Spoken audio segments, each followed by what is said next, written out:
A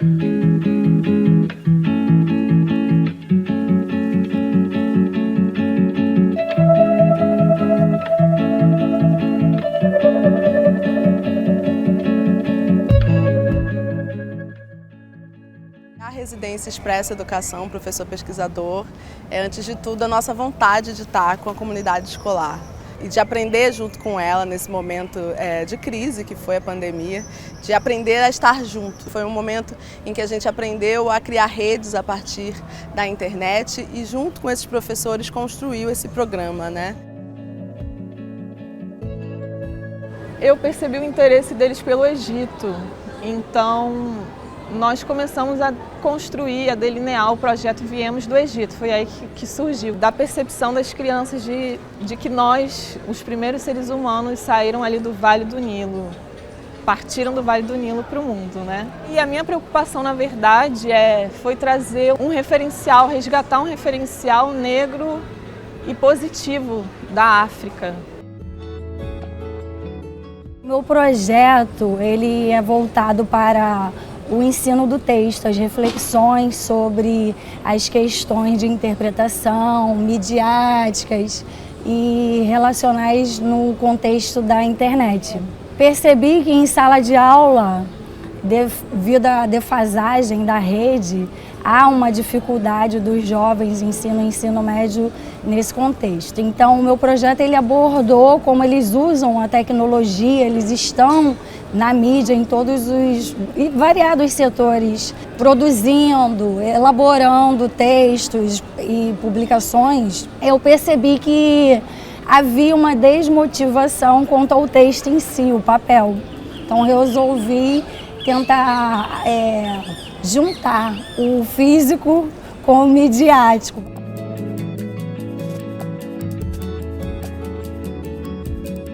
Durante o período da residência, eu convidei uma artista e professora e bailarina chamada Priscila Maia, que me ajudou a desenvolver o projeto Educasomos. Nós dois pesquisamos e fizemos um trabalho com os alunos em que eles mandavam mensagens de áudio falando sobre o seu cotidiano, sobre a escola, sobre seus planos para o futuro. E nisso a gente armazenou esses arquivos e fizemos uma edição contando com a participação de outras pessoas para poder falar sobre a realidade deles junto à escola e junto ao seu cotidiano, ao seu dia a dia. E basicamente a gente juntou todos esses áudios e fizemos uma edição e agora acabamos de colocar no ar. Um espaço para que as professoras e os professores pudessem ser reconhecidos como pessoas que também atuam em processos de criação, né? Porque por vezes nos museus e no circuito de arte isso fica muito restrito ao artista, como se a criação fosse um monopólio, fosse algo que está circunscrito apenas à prática artística.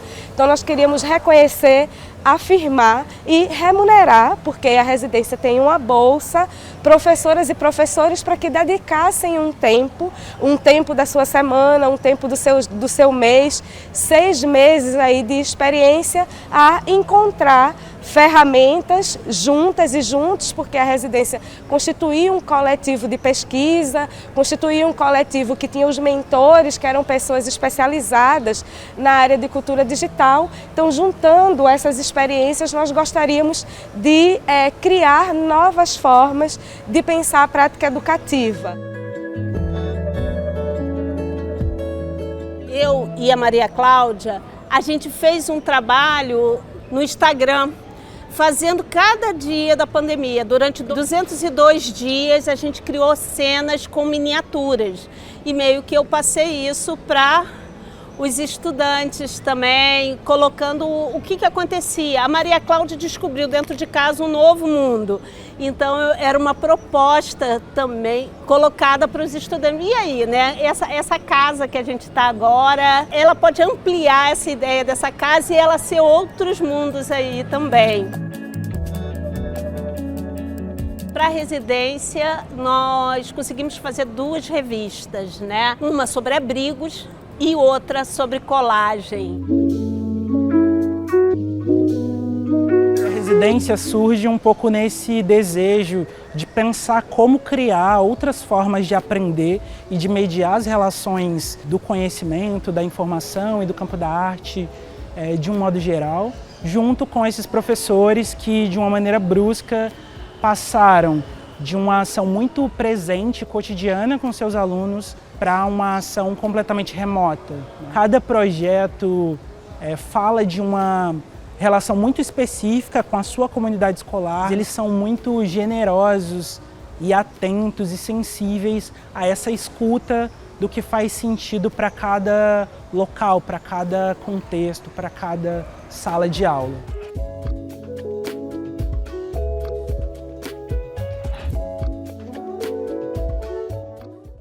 Eu participei esse ano do programa de residência aqui do Museu de Arte Moderna, articulando um projeto que envolvesse leituras de mundo, através do conceito do Paulo Freire, leituras da palavra e a questão de trazer à tona as escrevivências dos alunos, que é um conceito da autora Conceição Evaristo. E esse projeto ele começou ainda no início desse ano, a gente em contexto do ensino remoto, esses alunos da alfabetização precisando ainda bastante de apoio e incentivo na continuidade desses estudos e estavam muito afastados da escola. Então o projeto foi pensado uma forma de trazê-los de volta, porque o aprendizado oficial através dos aplicativos da prefeitura para uma turma de alfabetização de adultos eram muito difíceis. Então a gente começou ali a fazer um contato através do WhatsApp, que foi a ferramenta tecnológica utilizada. Eu digo que eles foram envoltos em diversas alfabetizações, né? Não só da palavra, mas a tecnológica, emocional também. E usar esse recurso, essa ferramenta para eles, não como envio de atividades, mas em si saber desses alunos, onde eles estavam, como é que está agora, como é que eles podem permanecer nesse processo de ensino.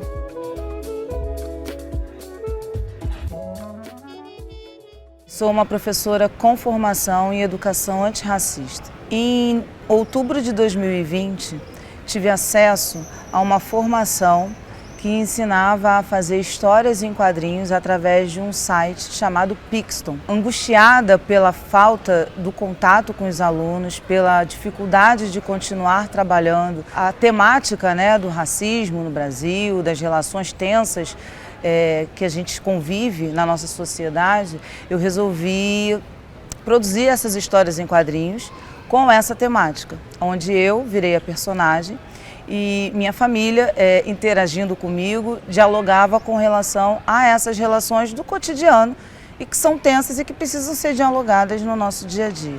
Resolvi produzir um projeto no Instagram para compartilhar essas tirinhas com os meus pares, com educadores que também dialogam com a temática antirracista na sala de aula. E começa ali o projeto pedagógico antirracista HQ da Tia Vivi.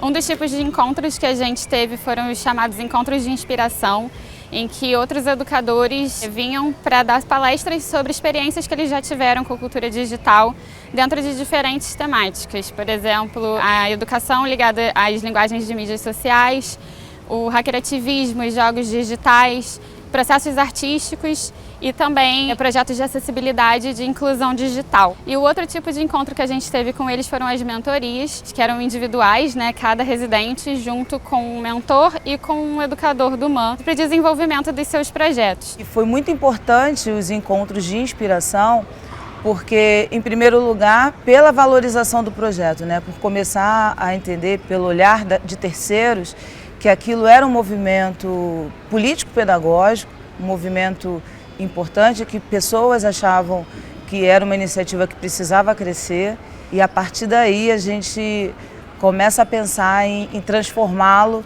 para além das tirinhas que eram apenas lançadas ali no Instagram, ela começa a ganhar vida, ela se transforma numa biblioteca virtual a partir desse movimento que o MAN me motiva a trilhar.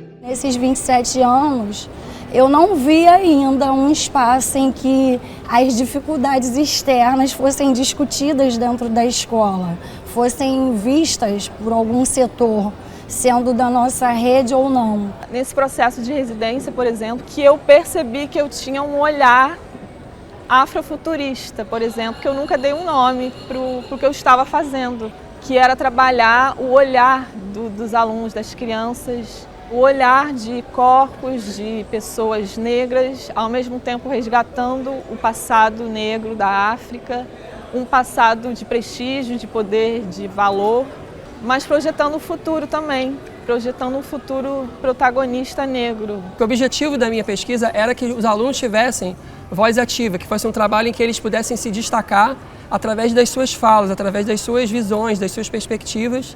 E nisso foi muito importante a conexão também com os mentores, no sentido de ajudar a gente a pensar como desenvolver um trabalho voltado para uma relação direta com os alunos.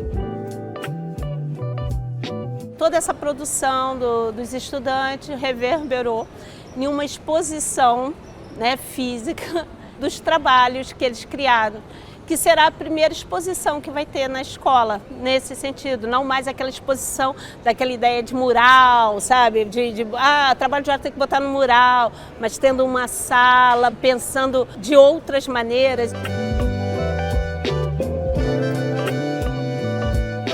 A gente foi acompanhada pelas mentorias e formações do museu, que abriu possibilidades de a gente adaptar as ideias para a nossa realidade naquele momento.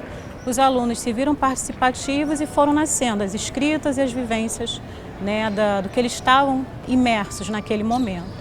E esse projeto atingiu alguns pontos altos, porque depois nós voltamos ao ensino presencial, continuamos. Escrevemos uma carta para a autora Conceição Evaristo, estamos no aguardo, né, dela responder. Ao final do projeto eu fiz um blog com as produções dos alunos e esse blog vai se tornar o blog da escola, então reverberou de forma muito positiva e eu agradeço a oportunidade. A publicação é uma forma de levar isso adiante, de compartilhar esse aprendizado que os professores construíram de maneira colaborativa nesse período para um público maior, para outras escolas, para outros educadores, para outros artistas. Estamos muito felizes com o resultado até aqui, com o programa e como que cada residente foi se desenvolvendo ao longo dele. Então esse momento que a gente está lançando nossa publicação é um momento de muita alegria para o museu.